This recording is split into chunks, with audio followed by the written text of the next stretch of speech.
안녕하세요. 와이나성입니다. 어쩔 수가 없다를 보고 왔습니다. 호불호가 심하다고 해서 궁금했는데요. 저는 불호였습니다. 불호였던 이유 세 가지를 정리해 보았고요. 원작 소설과의 비교도 좀 해보았습니다. 참고로 원작 소설은 극호, 정말 재밌었습니다. 그럼 시작하도록 하겠습니다. 저는 영화에서 주인공의 살인의 설득력이 굉장히 부족했다고 생각합니다. 주인공 만수는 평생을 일한 제지 공장에서 구조조정으로 사직을 당해요. 만수의 가족은 만수가 재직 중일 때 누리던 풍족한 생활 환경을 더 이상 누리지 못하는 위기에 처하게 되죠. 만수는 재취업을 위해서 라이벌 구직자 3명을 찾아내서 죽이는 것이 영화의 이야기입니다. 매해 수십만 명의 사람들이 타의로 직장을 잃지만 아무도 살인을 하지는 않아요. 그런데 만수는 3명이나 죽입니다. 그렇다면 만수의 살해 동기는 누구에게나 납득 가능해야 되는데 영화에서는 그 동기가 굉장히 얕게 표현이 돼요. 주인공에게 감정이입하기가 좀 어려웠습니다. 실직 상태가 지속되었을 때 만수는 아버지 때부터 살던 단독주택을 잃고 아파트에 살게 됩니다. 만수의 아이들은 반려견과 헤어져야 하고 넷플릭스를 못 보게 되죠. 그리고 아내는 테니스와 사교 댄스를 못 배우게 되고 맞벌이를 해야 해요. 즉, 호화로운 삶에서 평범한 삶이 된다는 거예요. 이 영화는 중산층 이상만 공감 가능한 영화인 걸까요? 심지어 영화에서는 실제로 이런 일이 벌어지지 않아요. 이런 일이 생길 거라는 상상만으로 만수는 살인을 실행합니다. 만수가 가장으로서의 자존심 때문에 살인을 했다고 볼 수도 있어요. 그런데 만수는 자존심이나 남성성이 강하고 권위적인 캐릭터로 나오지 않습니다. 오히려 굉장히 다정한 애견남에 가깝죠. 만수는 게다가 충분히 다른 방식으로 돈을 벌 수가 있어요. 재지엄만 고집할 만큼 고지식하지도 재지를 사랑하지도 않습니다. 신발 박스를 만지면서 특수지를 그리워하는 시조나 온 집안이 아날로그 소품 범벅인 범모라면 모를까, 아내가 농담으로 한 죽여버려 라는 말을 진짜로 받아들이고 어쩔 수 없다라고 자기 세뇌하는 만수의 살인은 인물의 절박한 선택이 아니라 연출자의 의도로 의식이 되었습니다. 그리고 저는 이 스토리 또한 좀 엉성했다고 생각해요. 이런 만수의 살인을 하늘이 좀 도왔다고 보여집니다. 영화에서의 서스펜스는 만수가 누구에게도 들키지 않고 살인에 성공할 수 있을까 였어요. 근데 만수는 너무나 쉽게 살인에 성공을 합니다. 마치 헐리우드 액션 영화에서 총알이 늘 주인공을 피해가는 것처럼 만수의 완전 범죄를 하늘이 돕죠. 첫 번째 살인은 만수가 범모를 죽일 수 있을까 보다 아라의 불륜이 범모에게 들키지 않을까가 더 큰 서스펜스예요. 그리고 결과적으로 아라가 만수 대신 살인을 해주기도 하죠. 그리고 두 번째 살인에서 만수의 차가 고장났을 때 우연히 시조가 나타나고 만수는 거구의 시조를 간단하게 죽여요. 차가 고장났던 만수가 어떻게 집으로 갔는지도 중요하지가 않죠.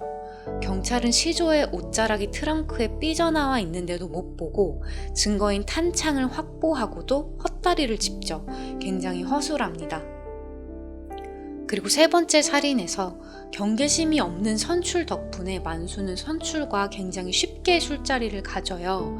그리고 알코올 문제가 있던 만수는 술을 마시더니 이를 그르치기는커녕 슈퍼 파워가 나와서 선출을 깔끔하게 제거를 합니다. 이럴 거면 만수는 술을 절제하지 않아도 될 것 같아요. 그 외에 위기들도 있었는데 아들의 절도를 이웃과 협의할 때 만수는 뜬금없이 이웃의 치부를 폭로해서 문제를 쉽게 해결한다거나, 아내도 마침 당신이 나쁜 일을 하면 나도 나쁜 일을 하는 거야 라는 가치관을 가졌기 때문에 한 침대에서 자는 남편이 살인자임을 알고도 이를 가슴에 묻는다는 점, 이런 살인의 성공을 돕는 그런 우연들은 아이러니한 게 아니라 짜여진 각본처럼 느껴졌어요. 만수가 결말에서 살인에 성공을 해야만 하기 때문에 그 목표에 맞게 설정이 만들어지고 필요할 때 꺼내 쓰여진 느낌을 받았습니다. 주 장르가 블랙 코미디더라도 범죄 스릴러로서의 촘촘함이 부족했다고 생각합니다. 또한 혼자만 살아남기 위해서 인간성을 포기하고 살인을 저지른 만수에 대한 형벌이 고작 AI에게 대체될 수 있다는 고용 불안인데, 이 형벌은 살인을 하지 않는 이 시대 직장인 모두가 이미 받고 있어요. 스토리의 결말 또한 예측이 가능하고 시시했습니다. 이 영화의 주 장르인 블랙 코미디도 저는 굉장히 엉성했다라고 생각해요. 블랙 코미디는 웃음은 있지만 그 뒤로 무력감과 참담함이라는 정서가 따라와야 된다고 생각을 해요. 그런데 이 영화에서는 그런 쓴 웃음이 아니라 찐 웃음들을 많이 줬던 것 같아요. 만수는 권총 위에 부엌용 장갑을 끼거나 슬랩스틱으로 넘어지거나 좀 뻔뻔한 표정으로 춤을 추는 방식으로 좀 웃기기 위해서 노력을 했던 캐릭터 같아요. 하지만 범모는 아내의 불륜을 알고 절규하면서 마당을 구르는 우스꽝스러운 모습으로 되게 슬픈 정서를 줬던, 쓴 웃음을 줬던 캐릭터 같아요. 그래서 이 영화에서 블랙 코미디스러운 부분이 어디냐라고 하면 저는 범모의 플롯이 아닌가라는 생각이 들고, 전체적으로는 영화는 현실을 풍자하기보다 투영했다는 생각을 하게 되었습니다. 사람들이 구조조정으로 실직하고 가장의 권위가 힘을 잃고 AI가 일자리를 대체하는 일은 현재 진행형의 일입니다. 풍자가 아니라 실제인 거죠. 그래서 별다른 새로움이나 감흥을 안겨주지는 않았어요. 이런 면에서 영화는 시대 정신을 반영했다기보다는 과거의 가치관에 머물러 있는 것 같았습니다. 현재 주류 세대에게는 이미 평생 직장이라는 개념이 없어요. 직장은 언제든 갈아타거나 그만둘 수 있는 곳이고, 엔잡을 하면서 현 직장을 보험 삼는 사람도 굉장히 흔합니다.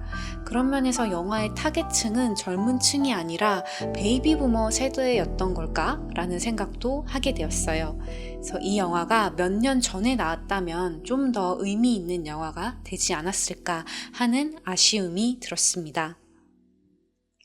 영화가 불호였던 이유 3가지를 이야기했는데요. 이제 소설에 대한 이야기를 하고 좀 마무리를 지어보고자 합니다. 이 소설은 영화의 단점들이 많이 보완이 되어 있었어요. 예를 들어 주인공 같은 경우 소설에서는 주인공의 살인이 납득이 되고 주인공에게 몰입이 금방 되었어요. 독백 중심의 1인칭 소설이기 때문에 주인공 내면의 심리를 독자가 그대로 알게 되기 때문이기도 하지만, 주인공의 성격이 영화보다 훨씬 복합적으로 설계가 되어 있었습니다. 주인공은 살인을 하면서 죄책감도 느끼고 자기 합리화도 하고 살인 대상들을 연민하면서도 질투나 증오도 해요. 그리고 나는 좋은 집에서 살아야 해라는 특권의식도 있고, 은근히 아내를 무시하는 그런 권위의식도 있습니다. 독자는 이런 주인공의 다양한 심리를 알기 때문에 주인공의 살인이 이질감이 없었습니다. 독자는 주인공의 살인을 이해하면서도 주인공을 혐오하는 그런 양가적인 감정을 갖게 되면서 윤리적인 딜레마를 겪기도 해요. 원작의 주인공은 복합적이고 입체적이었지만 영화의 주인공은 단순하고 평면적이었던 것 같습니다. 그리고 스토리의 경우 소설은 주인공의 메인 플롯을 중심으로 서사가 전개가 되어 살인 대상자나 아내, 아들, 딸, 주변 인물들은 주인공의 심리나 상황을 드러내는 장치로서 사용이 됩니다. 그런데 영화는 이런 주변 인물들 각각에 대한 플롯들이 모두 개성이 넘쳐요. 그래서 만수의 서사나 심리적인 변화에 대한 집중력이 좀 약해졌고 감정선을 쫓기가 힘들었던 것 같습니다. 그리고 소설은 살인을 들키지 않을까가 아니라 주인공이 언제 심리적으로 무너질까, 이게 서스펜스의 핵심이 되었어요. 저는 이게 굉장히 소설의 탁월한 점이라는 생각이 들었습니다. 소설에서는 경찰의 수사나 아내의 의심이 크게 부각되지 않아요. 주인공이 살인을 계속할수록 왜 안 들키지? 라는 외부적인 요인보다 주인공의 내적인 변화에 더 집중을 하게 됩니다. 이런 면에서 스토리가 굉장히 밀도 있다고 느껴졌어요. 그리고 소설은 장르적으로 코미디적인 요소가 거의 없습니다. 굉장히 건조하고 냉소적으로 살인 상황을 묘사해서 아이러니함이 더 잘 느껴졌어요.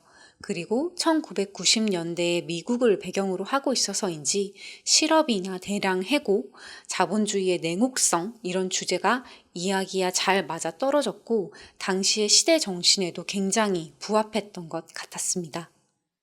여러분은 영화 어쩔 수 없다를 어떻게 보셨나요? 영화만 보셨다면 책도 꼭 한번 읽어보시기를 추천드립니다. 지금까지 시청해주셔서 감사합니다. 다음에 또 뵙겠습니다.